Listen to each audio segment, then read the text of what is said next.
నీళ్లు తీసుకొని తిరిగి వచ్చి చూసేసరికి ఆ బోయ దంపతులు కనిపించరు. ఇక రామానుజుల వారు ఈ రాత్రికి ఇక్కడే విశ్రాంతి తీసుకొని ఉదయం తన ప్రయాణం సాగిద్దాం అని అనుకుంటారు.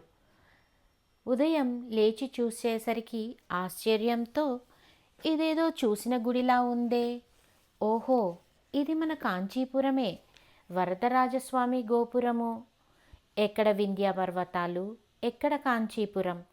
నెలలు సాగినా తరగని దారి, ఒక్క రోజులో ఎలా రాగలిగాను? బహుశా వీళ్ళు ఈ కీకారణ్యంలో నన్ను కాపాడటానికి వచ్చిన కంచివరదుడు పెరుందేవి తాయార్లే. నన్నిక్కడకు చేర్చి వారు అదృశ్యమైపోయారు. తండ్రి వరద, నీ దయకు కృతజ్ఞతుడను. స్వామి పిలుస్తే పలుకుతావంటారు. నన్ను రక్షించడానికోసం అమ్మతో కలిసి బోయవేషంతో వచ్చావా స్వామి? మా అమ్మ పెరుందేవి దాహమడిగింది. ఈ శాల బావి తీర్థం తెమ్మని నీవు ఆజ్ఞాపించావు. అంటే ప్రతిదినము దినము ఆ శాలబావి తీర్థం తెచ్చి అర్పించడం నా కర్తవ్యం. అలానే చేస్తాను స్వామి. రామానుజ, స్వామి నిన్ను తీర్థకైంకర్యం చేయమని ఆదేశిస్తున్నారు. ధన్యోస్మి స్వామి.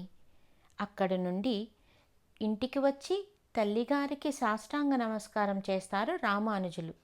తల్లి ఇలా అంటున్నారు, నాయనా రామానుజ, కాశీయాత్రకి అప్పుడే వెళ్ళి వచ్చేశారా? యాత్ర బాగా జరిగిందా? అమ్మా, నేను కాశీయాత్రకు వెళ్ళలేదు, మధ్యలో దారి తప్పిపోయాను.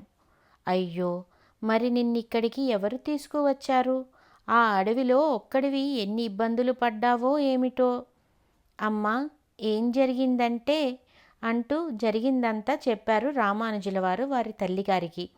బోయ దంపతులు రావటం, వారు అక్కడి నుంచి అదృశ్యమవటం, ఇలా జరిగిన సంఘటనలంతా వివరంగా చెప్పారు.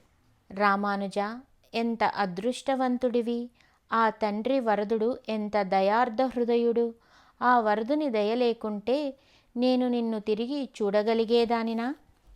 వరదుడు చూపిన శాలలో బావిలోంచి తీర్థాన్ని స్వామి కోరుతున్నాడేమో.